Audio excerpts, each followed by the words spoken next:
Hello there. Tonight I'm taking you to a rather painful place in history, which is that of the medieval battlefield.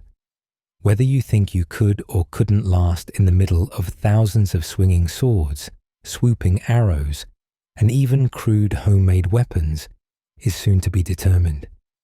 We'll delve into what life would really have been like, stuck right in the middle of a fully fledged medieval battle. If you enjoy tonight's story, I'd really appreciate it if you could give it a like, subscribe, or maybe comment on where you are listening from. Now sit back, relax, and we will begin our journey. Imagine standing shoulder to shoulder in the freezing dawn mist, your heart pounding uncontrollably, every muscle tense. Around you, hundreds, perhaps thousands of men, equally terrified yet resolute, as you all clutch your weapons. You've been marching for days, hungry, sleep-deprived, and uncertain if you'll ever see home again. Welcome to the brutal reality of a medieval foot soldier. Forget the romanticized visions of heroic knights and banners flying proudly in the wind. Most medieval soldiers were peasants, craftsmen, or farmhands dragged from their fields by duty, desperation, or coercion. They wore simple armor, if any at all, and wielded primitive weapons, spears, axes, clubs, anything that could crush, slash, or pierce an enemy. As you stand awaiting the charge, the stench around you becomes overwhelming. Unwashed bodies, fear-induced sweat, and the nauseating odor of your comrade's last meal quickly return to the mud beneath your feet. Ahead, behind enemy lines, comes a darker scent, a sharp, acrid smell of boiling pitch prepared to rain down on attackers, burning flesh and sowing chaos. Suddenly, a horn blares, jolting your already frayed nerves. Arrows whistle overhead, falling like deadly hail, striking comrades who collapse screaming in pain. You tighten your grip, knuckles white around the shaft of your weapon. Orders shout through the ranks, barely audible over the cacophony. Panic and confusion ripple through your unit. You lower your head and close your eyes, waiting for the inevitable. Then comes the charge. Men surge forward in a wave, stumbling through mud churned by thousands of feet and hooves. As you advance, your breathing becomes ragged, your legs burning from exertion and fear, fueled solely by adrenaline. Ahead, armored enemies wait, their ranks steady and disciplined. Soon, the distance closes, and the inevitable chaos erupts. In the melee, organized lines vanish into a storm of flailing limbs, desperate thrusts, and screams of agony. A soldier beside you goes down, his head split by an enemy mace. You wince and swing your weapon frantically, driven more by instinct than skill, barely aware of who or what you're striking. The battlefield is a chaotic mess of blood-soaked mud, broken weapons, and mangled bodies. Every step risks slipping, falling, becoming trampled underfoot. Injured men claw at your legs, begging for help you cannot offer. Enemy blows glance off your shield, each impact numbing your arm until you fear it will shatter. The brutality is not merely physical, it assaults your senses. Ears ring from the deafening clash of metal on metal, shouts of rage, cries of pain. Eyes blur with sweat, mud and blood, your own or someone else's, you can't tell. The taste of iron fills your mouth as the coppery scent of spilled blood mixes with smoke, sweat, and terror. Medieval battles were short but intensely violent encounters, typically lasting mere hours but leaving devastation that lingered for years. Survival depended less on heroics and more on luck, positioning, and a sheer will to endure. The line between life and death was perilously thin, dictated by the smallest of margins, a slipped footing, a missed swing, a momentary lapse in concentration. As the initial clash subsides, Exhaustion sets in, yet the battle is far from over. You stagger, barely holding formation as commanders shout to regroup.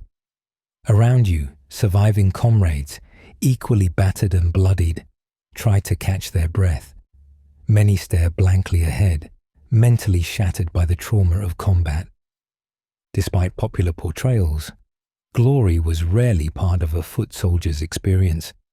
Instead, they faced brutal odds, terrifying violence, and lingering trauma if they survived.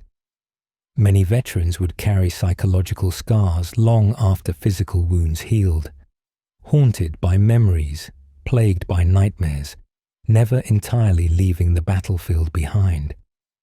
Obviously, nothing was understood about the psychology of warfare during these times, and each man was left to deal with his own demons. Indeed, as you stand gasping amid the carnage, one chilling reality dawns starkly. The life of a medieval soldier was not heroic but horrific, defined not by victory or valor, but by the desperate struggle merely to survive the battlefield. One of these battles was on the 25th of October, 1415. The muddy fields near the village of Agincourt in northern France became the site of one of history's most notorious battles.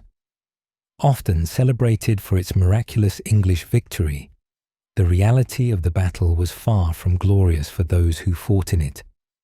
This was a conflict defined by mud, arrows, sheer exhaustion, and survival against overwhelming odds.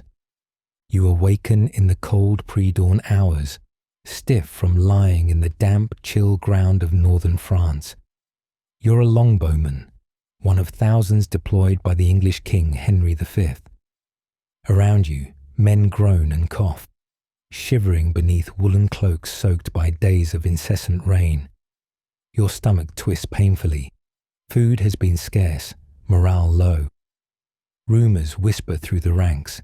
Your enemy, the French army, outnumbers you at least 3-1. The odds are daunting, the situation dire. Yet there is no choice but to fight. The English forces, exhausted and diminished by disease and hunger, are trapped between the French army and the fortified city of Calais. Retreat is impossible. The only hope lies forward, directly into the teeth of a heavily armoured and numerically superior enemy. As dawn breaks, you glimpse the enemy for the first time. Across the muddy field, the French army gathers, their numbers seemingly endless.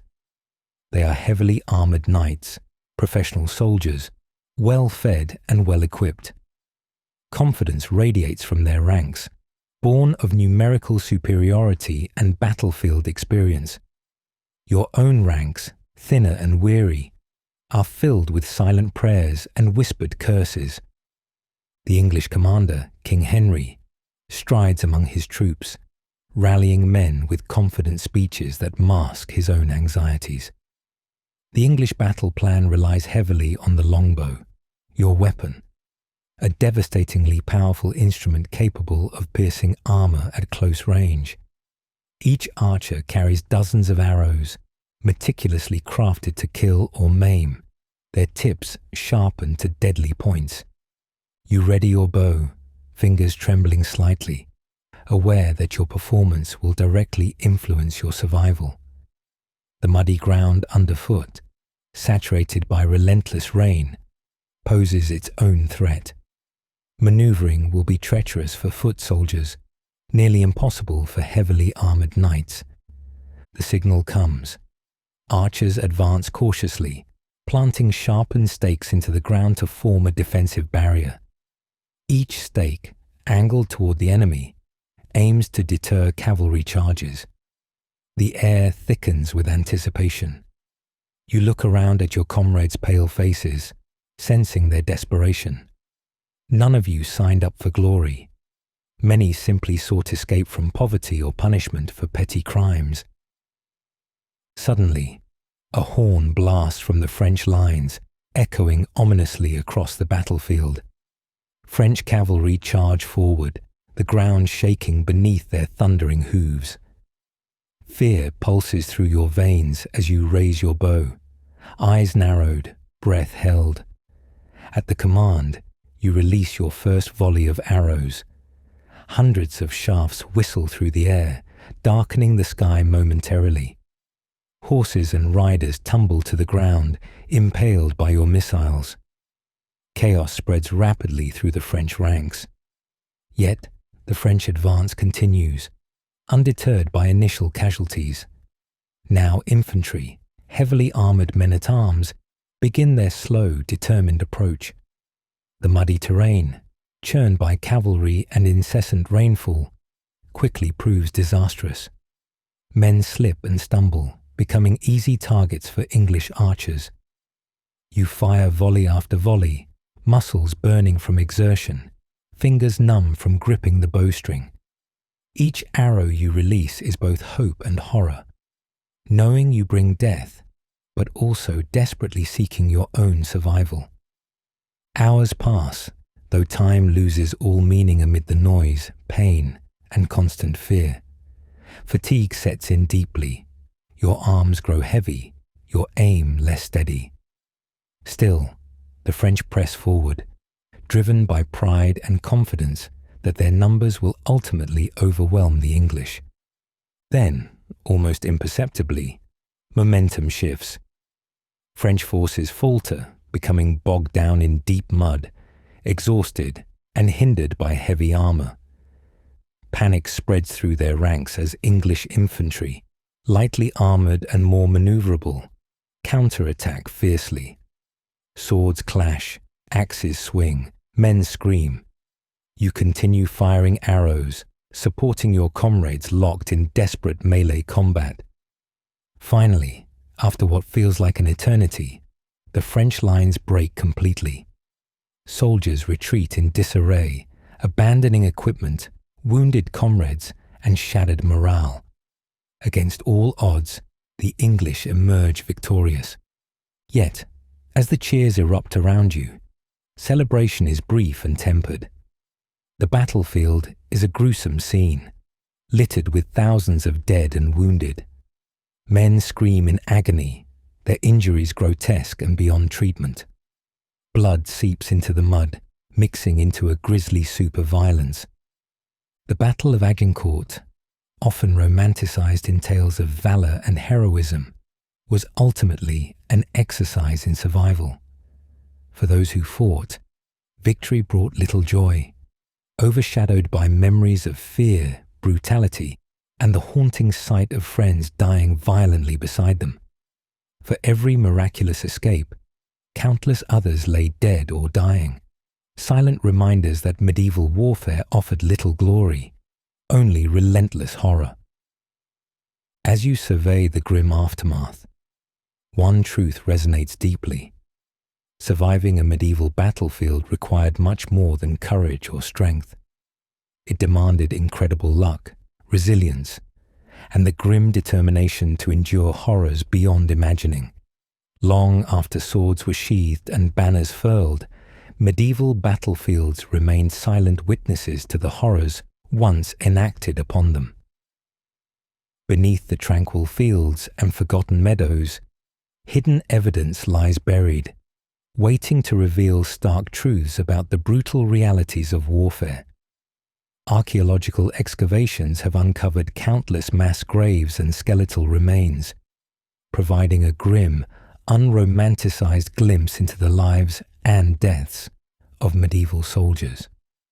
Imagine yourself as an archaeologist standing at the edge of a freshly excavated trench, the smell of damp earth thick in the air. Peering downward, you see rows of skeletons lying tangled together, their bones bleached white, stark against the dark soil.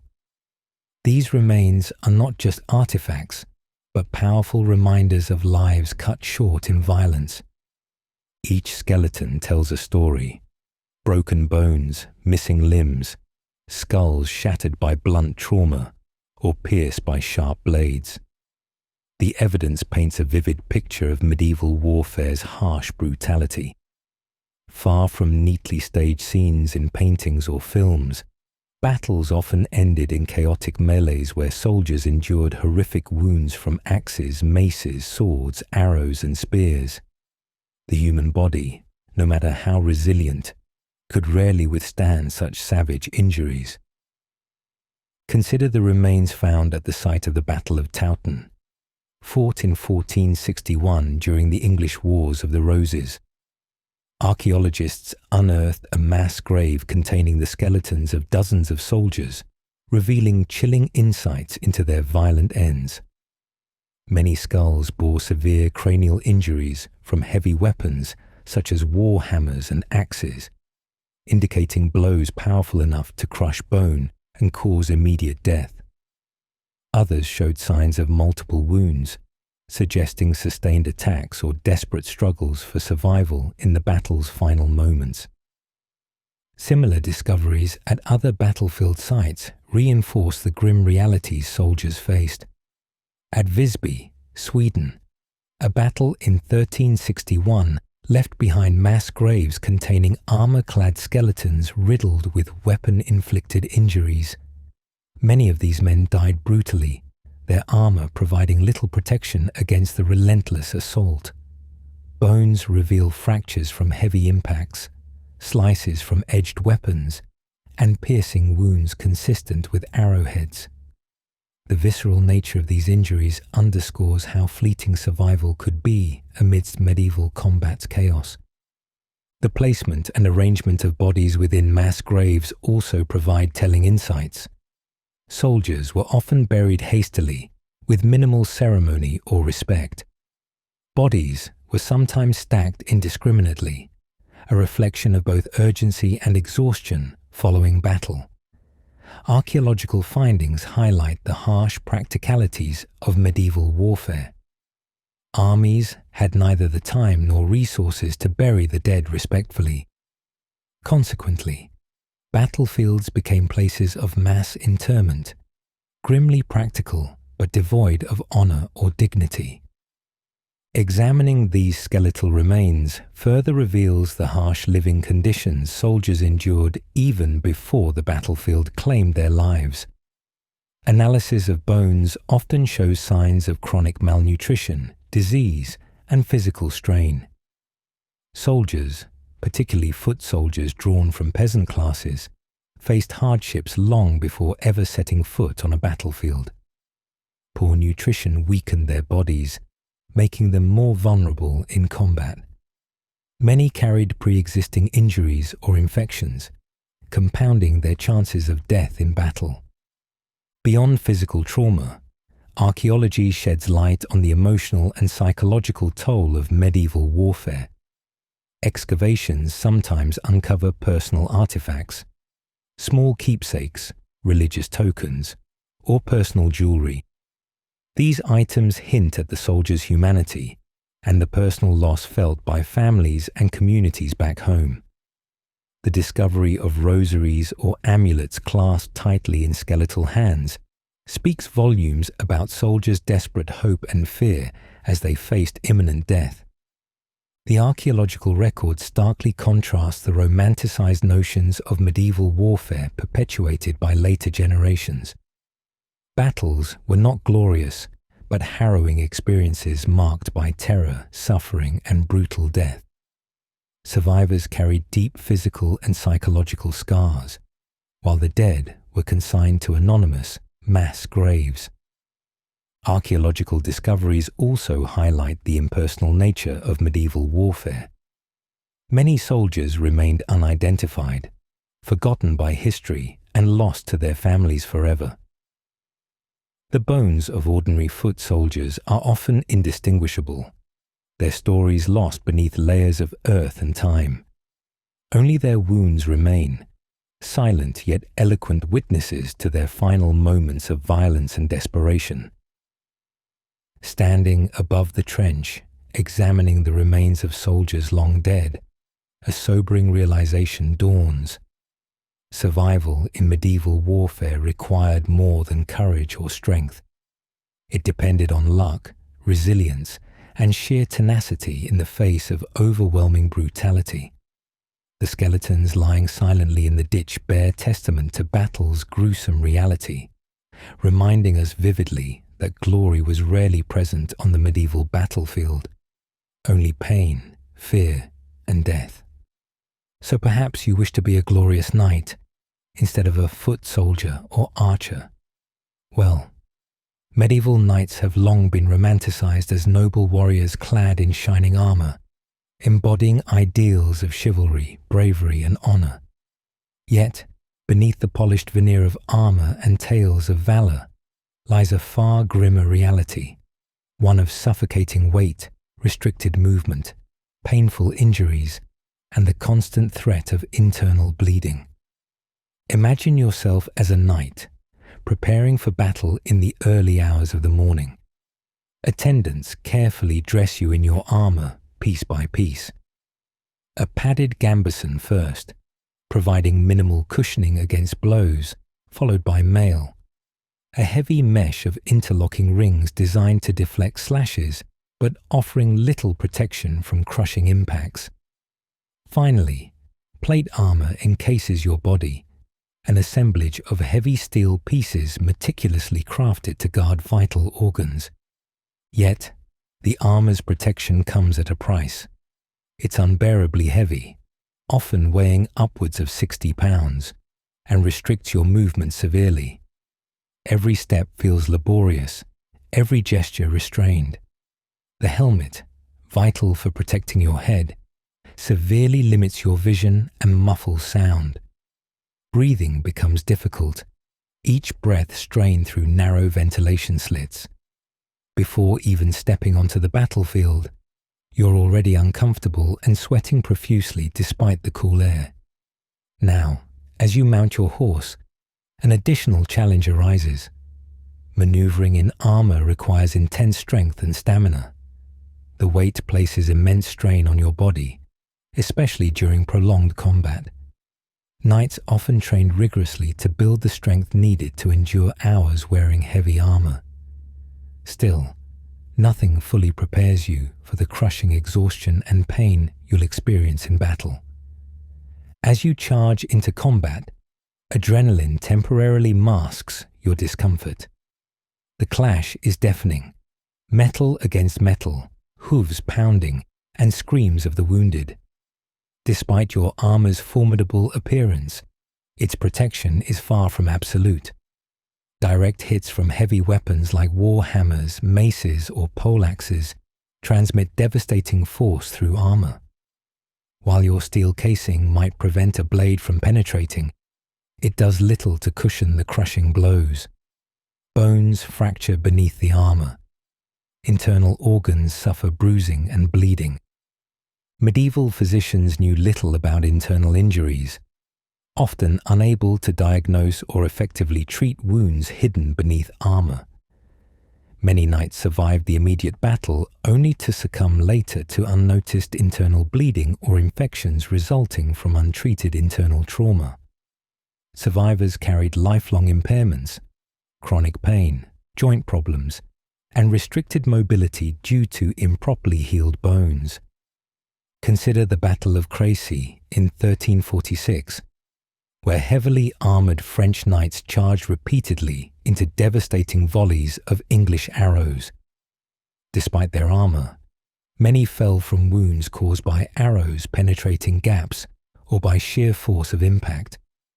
Those who survived suffered horrendous injuries: shattered ribs, punctured lungs, internal hemorrhaging.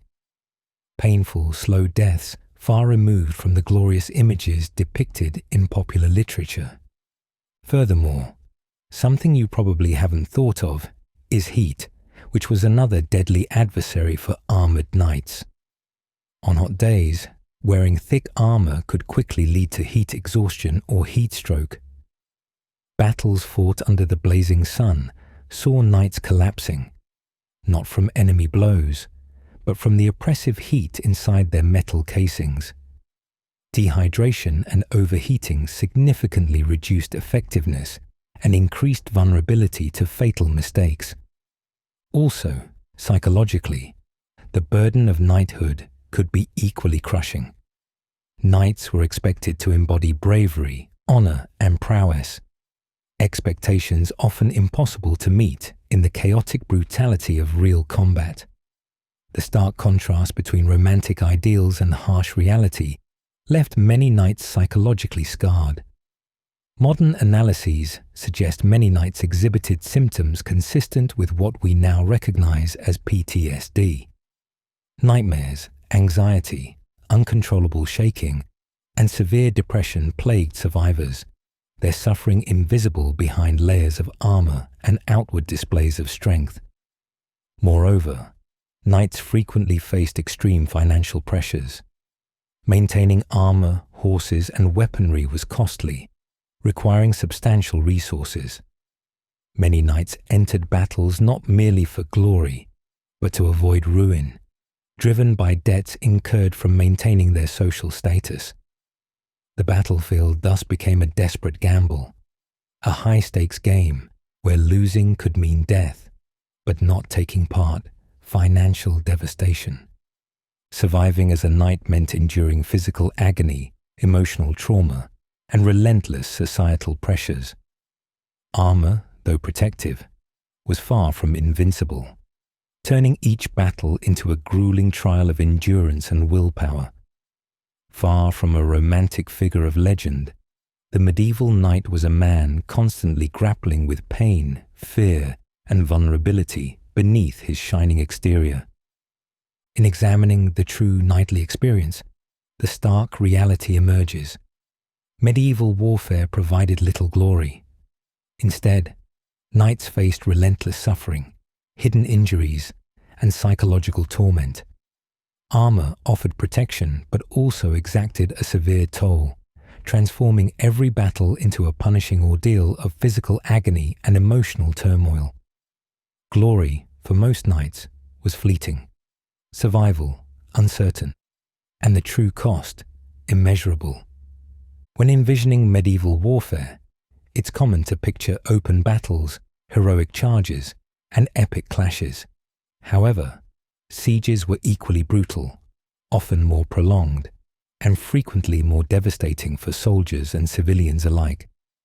Forget the romanticized portrayals of heroic resistance. Sieges were grueling, grim affairs marked by starvation, disease, desperation, and psychological torment. Now, away from the battlefield, imagine yourself trapped within the walls of a medieval castle or fortified city under siege. Initially, morale is high. Your walls are strong, your defenses well prepared. Supplies are plentiful, and there is a sense of unity among defenders. Yet, as days turn into weeks, reality begins to set in. Supplies diminish, fear escalates, and hope gradually fades.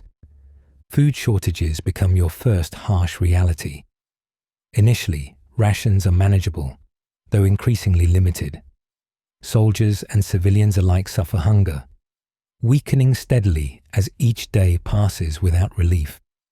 Grain reserves dwindle, fresh meat becomes a distant memory, and soon you're forced into increasingly desperate measures. Horses, pets, rats, any source of nourishment becomes fair game as starvation tightens its grip. Historical records vividly depict siege-induced famine's horrors. During the Siege of Calais in 1346 to 1347, food became so scarce that defenders resorted to eating horses, rats, and even boiled leather. As conditions worsened, malnutrition severely weakened defenders, making them vulnerable not only physically, but psychologically as well. Disease swiftly follows starvation, ravaging besieged populations weakened by malnutrition. Close quarters, unsanitary conditions, and dwindling resources create an ideal breeding ground for epidemics. Typhus, dysentery, cholera, and plague spread rapidly, their impact devastating and indiscriminate. Soldiers succumbed alongside civilians, each death further weakening morale and defensive capabilities. The Siege of Rouen in 1418 to 1419 starkly illustrates disease's devastating effects. Chroniclers describe corpses piling up in the streets, unburied due to fear and exhaustion. The relentless spread of illness demoralized defenders, eroded their fighting strength, and dramatically hastened eventual surrender. Survivors faced lifelong trauma, haunted by memories of suffering, death, and powerlessness. Amid physical deprivation and disease, psychological torment becomes equally severe. Defenders live under constant threat, knowing the enemy could breach defenses at any moment. Sleep becomes elusive, plagued by fears of sudden attack, betrayal, or internal strife. Every sound, distant shouting, the scrape of ladders against walls, or a crash from siege engines, triggers panic and anxiety. Besieging forces deliberately leveraged psychological warfare to break defenders' spirits. Catapults launched diseased corpses or severed heads over walls, aiming to spread terror and infection. Siege towers loomed ominously, constant visual reminders of impending doom. Negotiations frequently promised mercy, but often ended in betrayal and slaughter. Conditions deteriorated further as desperation grew. Trust eroded within besieged communities, fueling paranoia and suspicion. Accusations of treason and betrayal intensified, leading to brutal internal reprisals. Despair drove some defenders to contemplate surrender, sparking bitter internal conflicts between those resolved to fight and those desperate for peace. Moreover, sieges were notoriously merciless once defenses fell. Attackers, frustrated by long delays and casualties, typically showed little compassion for defeated defenders. Historical accounts from sieges like Jerusalem in 1099 or Constantinople in 1204 depict horrific post-capture scenes. Widespread massacres, plundering, and acts of brutal vengeance. Defenders faced torture, execution, or enslavement, their resistance often resulting in unimaginable suffering. Despite occasional heroic narratives, survival during a siege frequently depended less on bravery or valor and more on luck, timing, or sheer endurance. Civilians trapped alongside soldiers suffered equally, their fates tied irrevocably to defenders' success or failure. Women, children, and elderly endured unimaginable hardships, powerless pawns in brutal conflicts far removed from romanticized battlefield ideals. Ultimately, the siege experience highlights medieval warfare's harshest realities. Far from glorious, sieges were prolonged nightmares defined by starvation, disease, psychological torment, and eventual despair. Surviving required extraordinary resilience, luck, and determination to endure conditions designed to break spirits and bodies alike. In the grim calculus of medieval war, sieges represented warfare at its most ruthless, unforgiving, brutal, and devastating beyond measure. But what about medicine and care of the sick and wounded? Medieval medicine was far from the modern image of sterile hospitals, skilled surgeons, and effective antibiotics.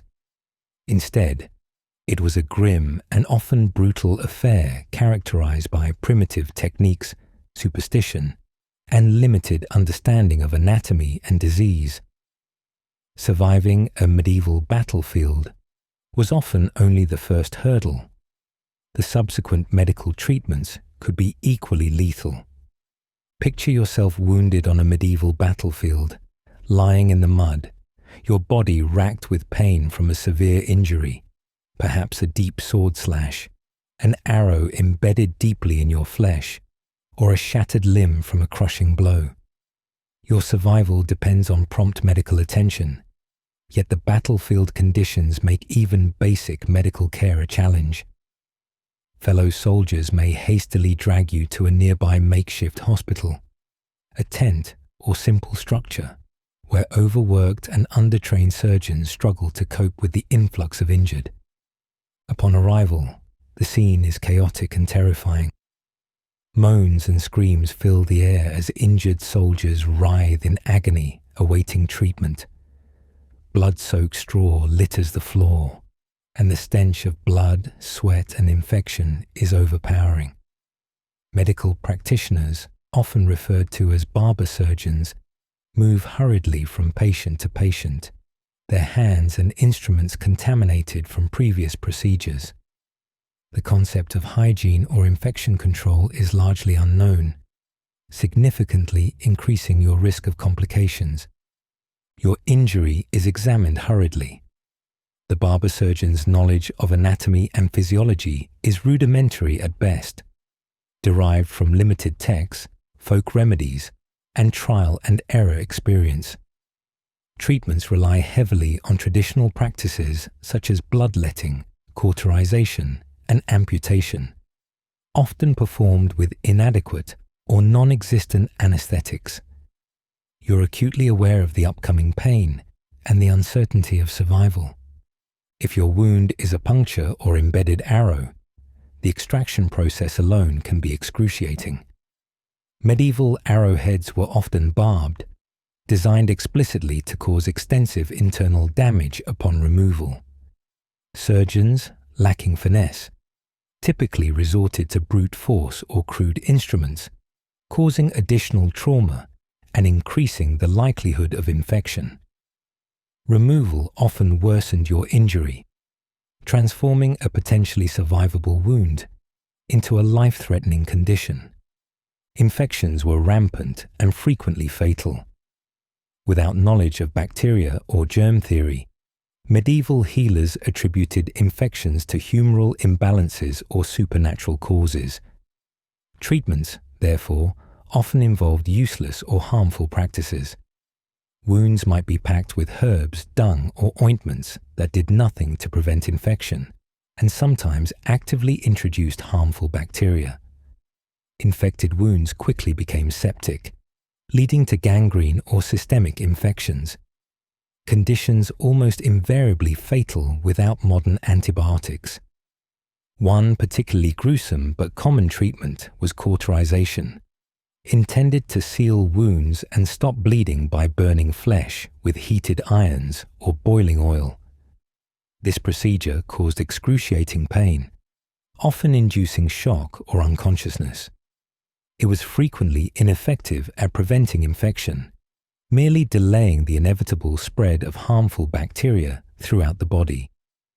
Amputation was another prevalent and harrowing medical procedure. A severely injured limb posed an extreme risk of infection, compelling surgeons to remove the affected limb entirely.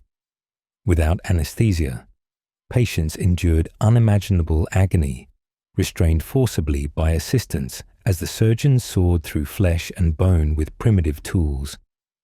Survival rates for amputation procedures were disturbingly low due to blood loss, shock, and subsequent infection. Pain management was rudimentary, with few effective analgesics available. Herbal remedies or alcohol might offer minimal relief, but rarely enough to significantly dull the severe agony associated with battlefield wounds and surgeries. Patients frequently screamed themselves hoarse, fainted, or suffered shock-induced death during procedures. Medieval medical practices extended beyond physical trauma, encompassing psychological and emotional suffering. Battlefield survivors frequently exhibited severe psychological symptoms: nightmares, anxiety, uncontrollable trembling, conditions now recognized as PTSD. Medieval physicians, however, lacked understanding of mental health and attributed these symptoms to cowardice or supernatural affliction, prescribing ineffective or harmful treatments. Even if you survived initial treatments, the recovery period posed additional dangers.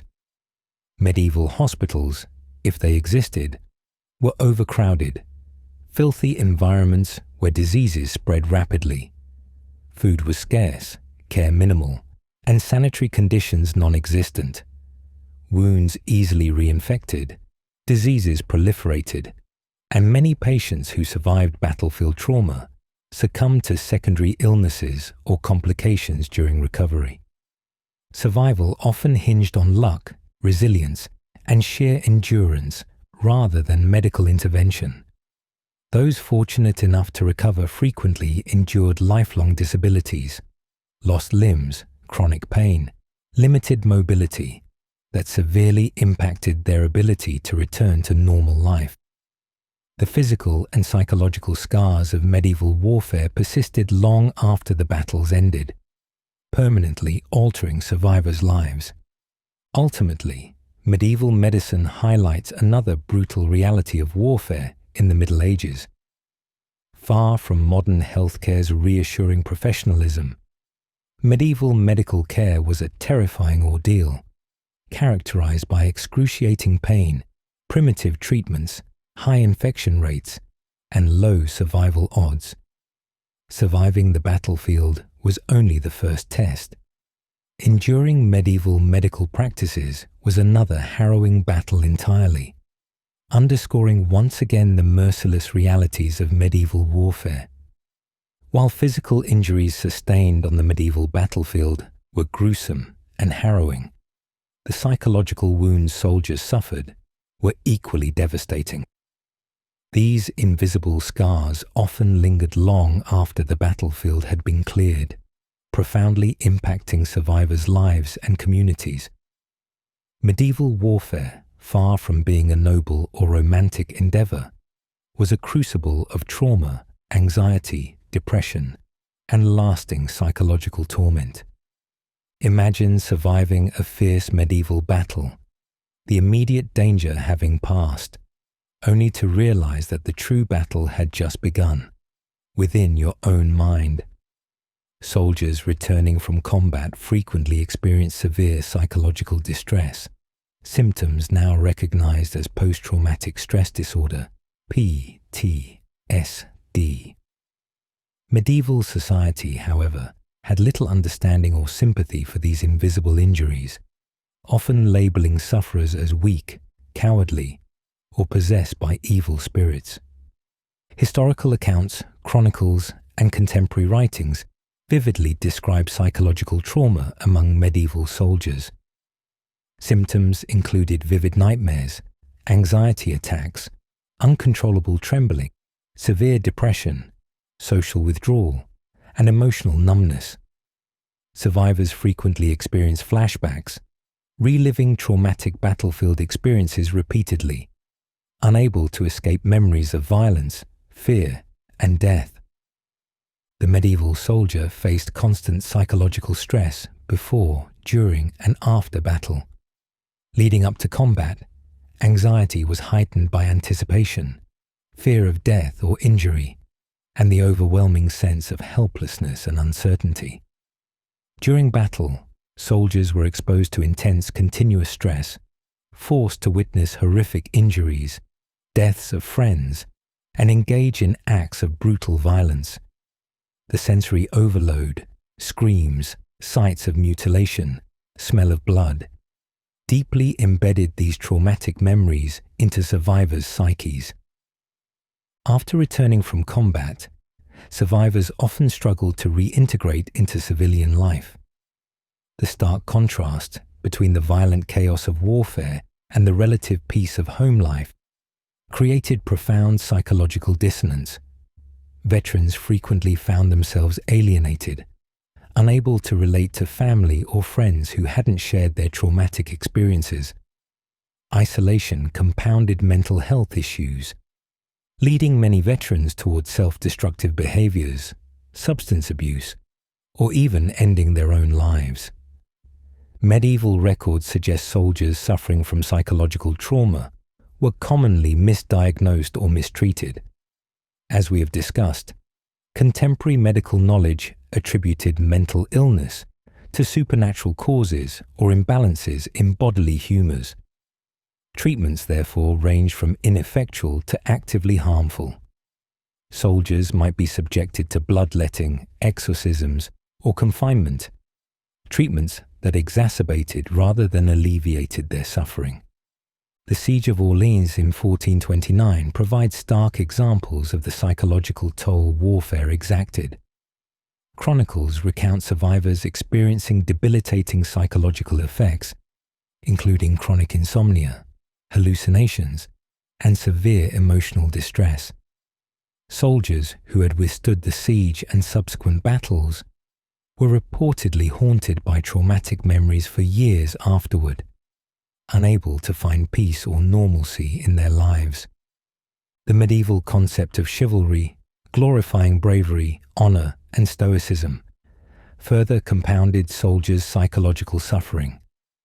Knights and soldiers were expected to suppress emotional vulnerability, internalizing trauma rather than seeking help.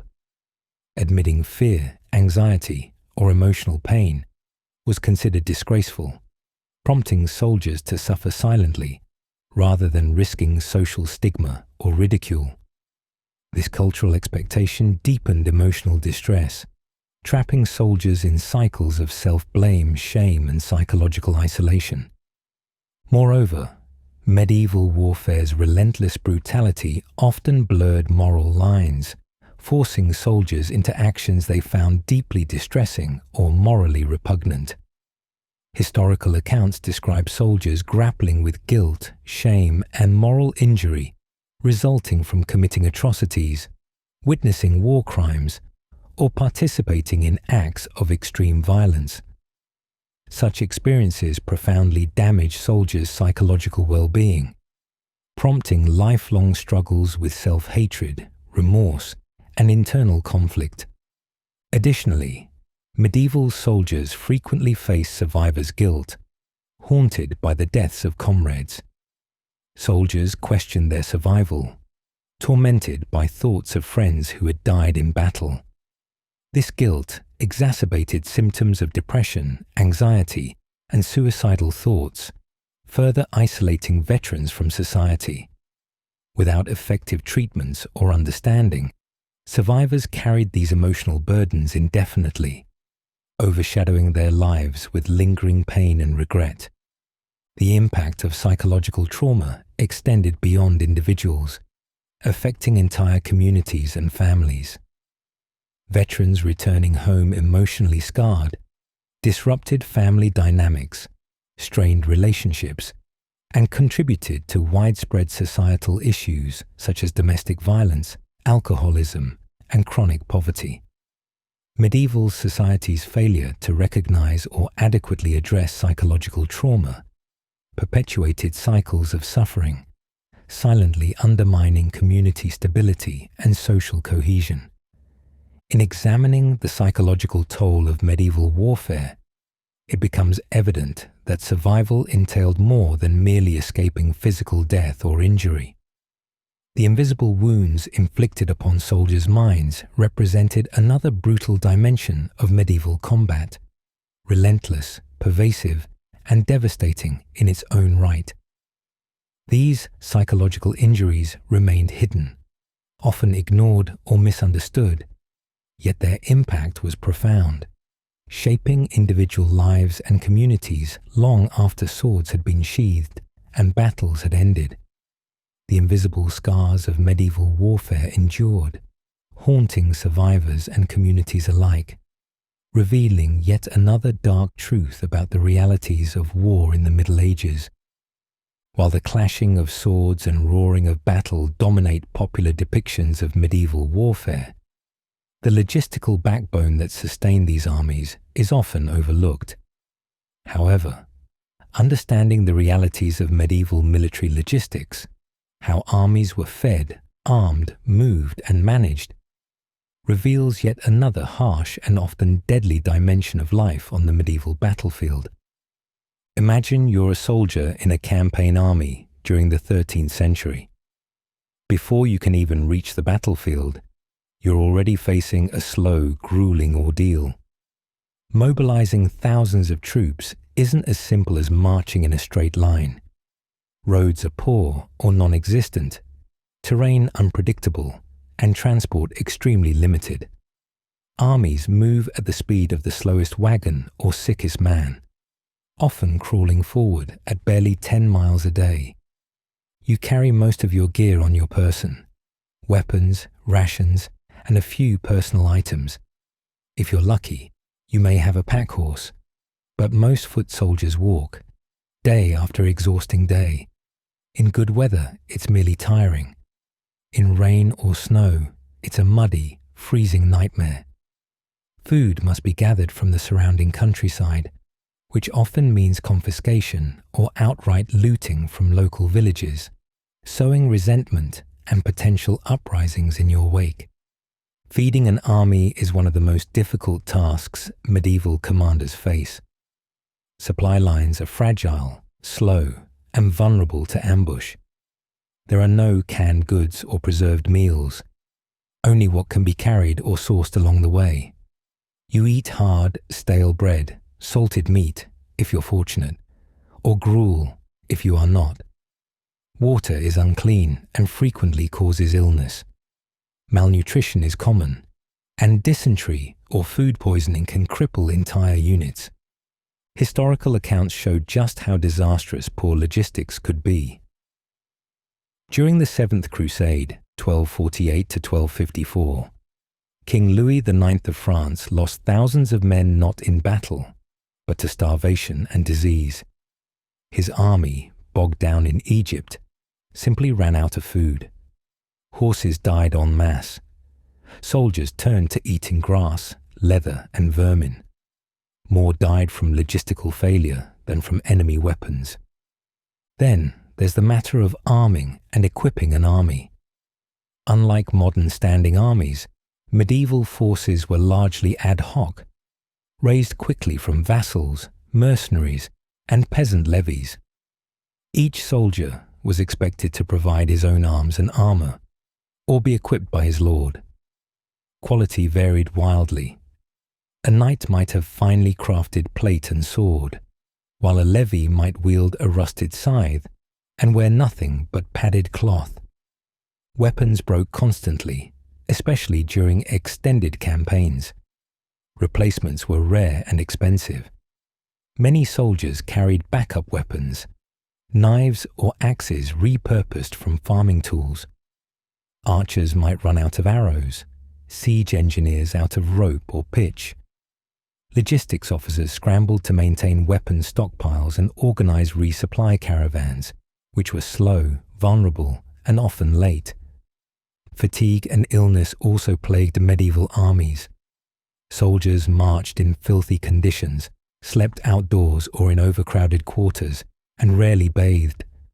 Lice, fleas, and rats were constant companions. Dysentery, typhus, and influenza tore through ranks, sometimes wiping out entire contingents. Medical care was minimal. Sick men were often left behind to die or infect nearby villages. Desertion was another major problem. Many men were conscripted against their will or signed on for a quick profit. Faced with hunger, sickness, and no clear end to the campaign, thousands simply walked away. Others mutinied, especially when wages went unpaid. Medieval lords were notorious for delaying pay or reneging entirely. Mercenaries in particular could turn violent, extorting nearby communities or switching sides if conditions worsened. Organizing these men into a functioning army was itself a Herculean task. Language barriers, cultural differences, and local rivalries undermined cohesion. Armies were rarely unified forces. They were fractious, made up of knights loyal to different lords, bands of mercenaries, and peasant levies with little training. Command structures were chaotic, discipline uneven, and miscommunication common. Even transporting messages was a logistical nightmare. Without radios or telegraphs, all communication relied on runners, riders, or signal fires. A single lost message could doom an operation.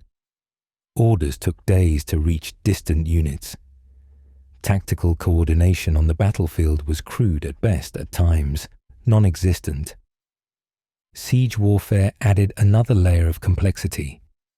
Moving siege engines required massive resources: timber, labor, oxen, and engineers. building a trebuchet might take weeks. Protecting it from enemy attacks required even more manpower and materials. Without proper planning, a siege could drag on for months, draining food, morale, and funds. Logistical failures could doom entire campaigns. The English during the 100 Years' War often outmaneuvered larger French armies by staying light and mobile, focusing on fast raids and avoiding drawn-out sieges. The French, in contrast, bogged down their superior numbers with slow-moving supply trains and heavy baggage. In the end, logistics were the true heart of medieval warfare. Battles were brief. It was the months of marching, starving, repairing, and reorganizing that defined the medieval soldier's experience. Every victory was built not only on courage or tactics, but on whether an army could even reach the battlefield in the first place. So if you imagine yourself a soldier in the Middle Ages, don't just picture swords and banners. Picture endless mud, empty bellies, broken boots, spoiled meat, and nights spent under leaking tents. That's the true life of a medieval army. Death by exhaustion, exposure, and entropy before you even raise a weapon. When you think of medieval warfare, you might picture clean lines of armored soldiers advancing in perfect coordination. In reality, most medieval battles were chaotic, loud, and dangerously disorganized. The fog of war, caused by poor communication, limited visibility, and sheer terror, meant that friendly fire, misidentification, and panic were common and deadly occurrences. Imagine standing in the midst of a chaotic battlefield. Dust swirls in the air, kicked up by charging cavalry and marching infantry.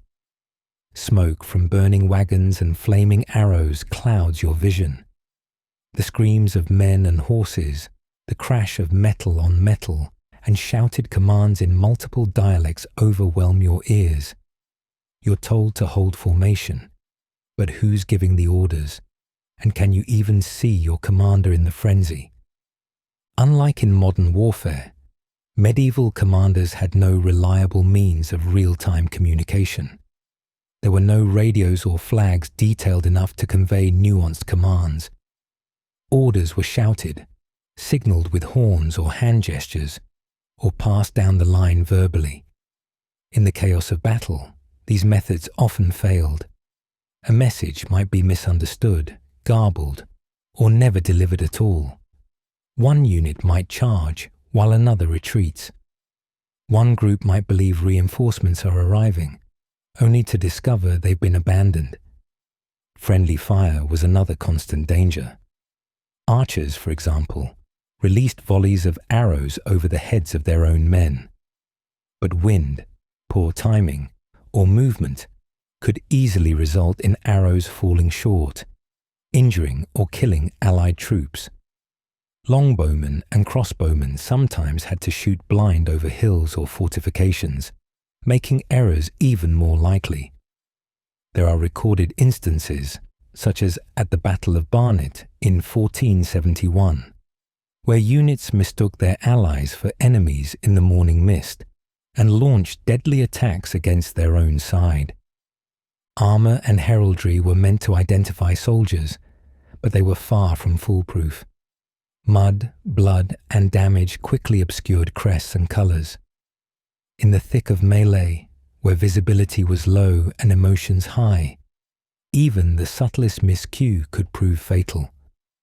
Soldiers attacked anyone who wasn't instantly recognizable as friendly, which often meant even allies who lost their helmets or changed formation were vulnerable. Consider the implications of battlefield confusion on command structure. A commander might plan a flanking maneuver, but the messenger delivering the command gets captured or killed. Another group might mistake the signal and move at the wrong time. Coordination collapses. What begins as a tactical maneuver becomes a disorderly rout. Panic spreads like wildfire, with soldiers breaking ranks, abandoning positions, and trampling comrades in their flight. One notorious example occurred during the Battle of Falkirk in 1298, where English cavalry charged prematurely, leaving infantry exposed and unsupported. Miscommunication between divisions led to disorganized movements that cost hundreds of lives.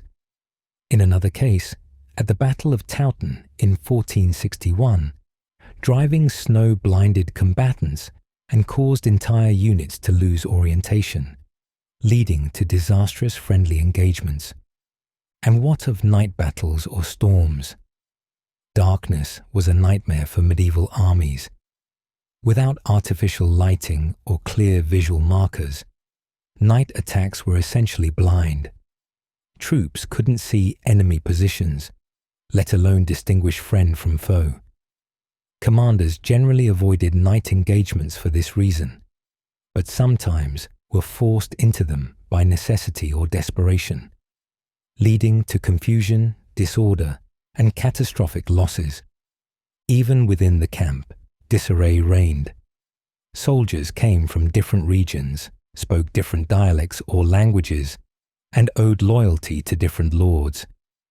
Cohesion was fragile. In the heat of battle, misunderstandings or long-standing feuds could boil over, turning allies against each other. Some mercenary bands even changed sides mid-battle if they were promised better pay or were insulted by their employers. Morale was another fragile thread in this tapestry of confusion. A single rumor, "The king is dead," or "we're surrounded," could cause widespread panic. Troops would flee en masse, trampling their fellows and abandoning weapons. Retreats often turned into routs, where more men died in the chaos of withdrawal than in battle itself. Battlefield terrain was also a significant contributor to confusion. Marshy ground could trap cavalry. Dense woods disrupted formations and muffled commands. Hills and ridges obstructed lines of sight. A commander on one side of a hill might have no idea what was happening on the other. Reinforcements could arrive at the wrong place or time, or be mistaken for enemies and attacked on sight. Then there's the impact of exhaustion and fear. After hours of combat, even the most disciplined soldier was physically and mentally frayed.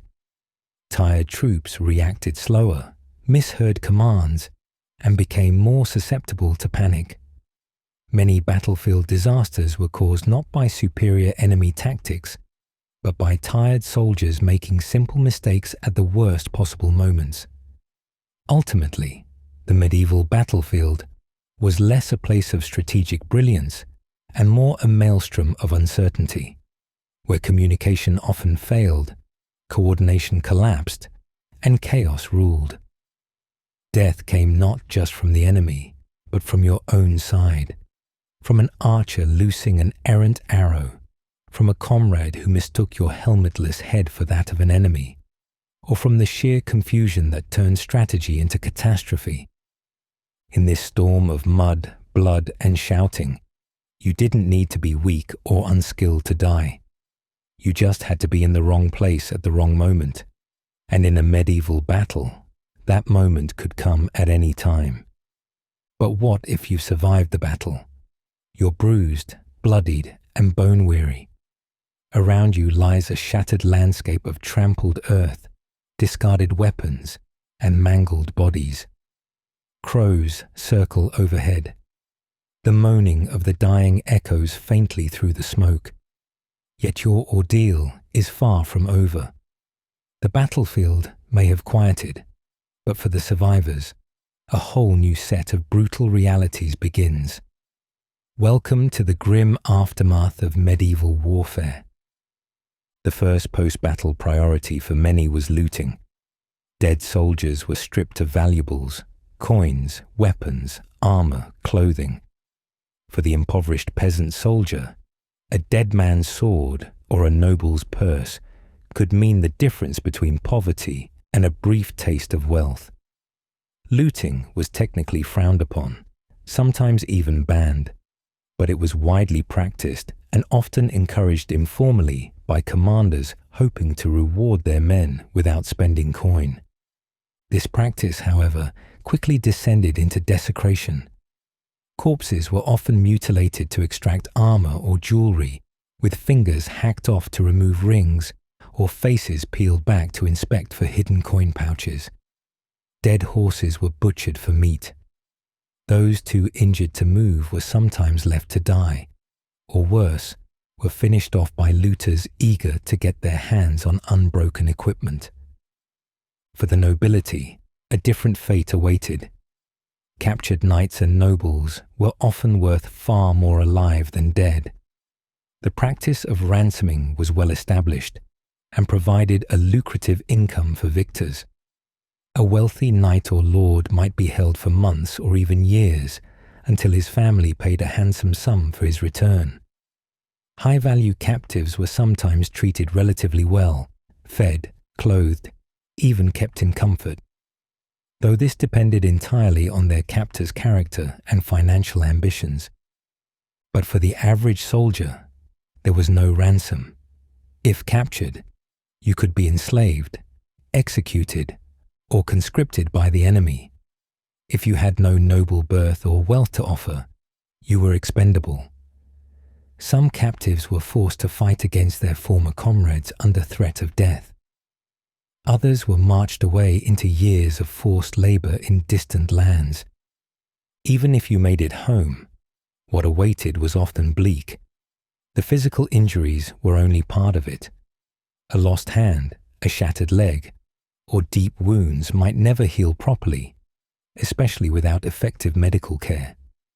Infection, gangrene, and chronic pain plagued veterans for the rest of their lives. With no pensions, prosthetics, or structured medical recovery, many wounded soldiers found themselves destitute, begging, stealing, or relying on family charity. Psychologically, the toll was devastating. You had seen comrades killed, perhaps killed others yourself. You had slept in blood-soaked fields, eaten horse meat to stay alive, watched men weep, scream, and pray. Some survivors found religion, trying to make sense of what they'd seen. Others turned to alcohol or violence. Communities often treated returning soldiers with suspicion or pity, unsure how to respond to men who had stared death in the face and returned changed. In towns and cities, returning troops could cause disruption. Veterans accustomed to violence brought those behaviors home with them. Some turned to mercenary life, roaming in bands that occasionally resorted to pillaging when they weren't paid. These free companies became notorious throughout Europe for turning the tools of war on civilians. For those lucky or unlucky enough to return to their farms, the world had changed. Fields might be overgrown, livestock dead, families scattered or impoverished by the war. Some found their land stolen or taxed beyond reclaim. The war they fought for king and country had left their home life in ruins. Resentment and despair ran high. War also left scars on the landscape. Battlefields remained littered with bones, rusting weapons, and unmarked graves. Farmers turned up human remains while ploughing. Disease often followed armies, and villages near battle sites suffered from plagues and pestilence long after the armies had moved on. Wells were fouled, trade routes disrupted, and entire regions depopulated. Religious institutions sometimes attempted to provide solace. Monasteries offered rudimentary care for the wounded or spiritual counsel for the traumatized. Masses were held for the dead, and pilgrimages undertaken in hopes of divine absolution. Yet for many, these efforts barely scratched the surface of the trauma and loss endured. The politics of post-battle Europe were also unstable. Victories rarely settled disputes.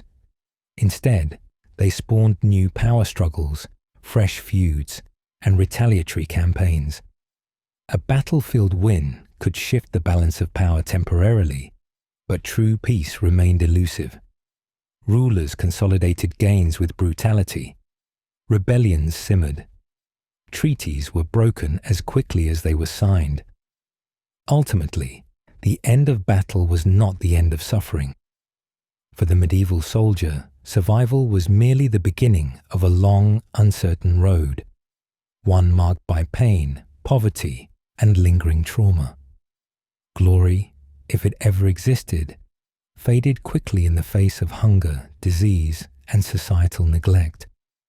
So if you still imagine you could survive a medieval battlefield, ask yourself this: could you endure not just the clash of arms and the chaos of combat, but also the cold, cruel indifference that followed? Could you find your way back to a life that no longer fit, in a world that barely remembered your sacrifice? For most medieval soldiers, there was no triumphant return, only a long, grim journey back from the edge of hell, and the heavy burden of memories too brutal to share. From the first whistle of an arrow to the last breath drawn on a bloodied field, the medieval battlefield was no place for the faint of heart, or even the strong. It was a furnace of noise, fear, and violence. You wouldn't survive a medieval battlefield not because you're weak or unfit, but because survival wasn't a matter of skill or courage. It was a brutal lottery where death came swiftly, often without warning. You wouldn't survive the hours of forced marching through sleet and mud, nor the gnawing hunger that set in when supply lines failed. You wouldn't endure the bone-crushing weight of armor, the chaos of charging horses, or the terrifying sight of a comrade's face cleaved in half before your eyes. Even if you escaped the battlefield intact, you'd still face infection, trauma, and a society ill-equipped to heal the wounds you carried home. This wasn't a world of cinematic glory. It was one of unrelenting suffering, a place where the lucky died quickly and the survivors lived with wounds both seen and unseen. In the end, a medieval battlefield didn't reward bravery so much as punish misfortune. And that, perhaps more than anything, is why you wouldn't survive it. Thank you for coming on this journey with me tonight. I truly hope you go on to have a wonderful night's sleep and restful dreams. If you enjoyed this story, I'd appreciate it if you could like, subscribe, and maybe even comment on other places you would like to visit, and I'll try and make it happen. But for now, settle down, relax, close your eyes, and drift off. May sound sleep and beautiful dreams come to you tonight. You deserve it.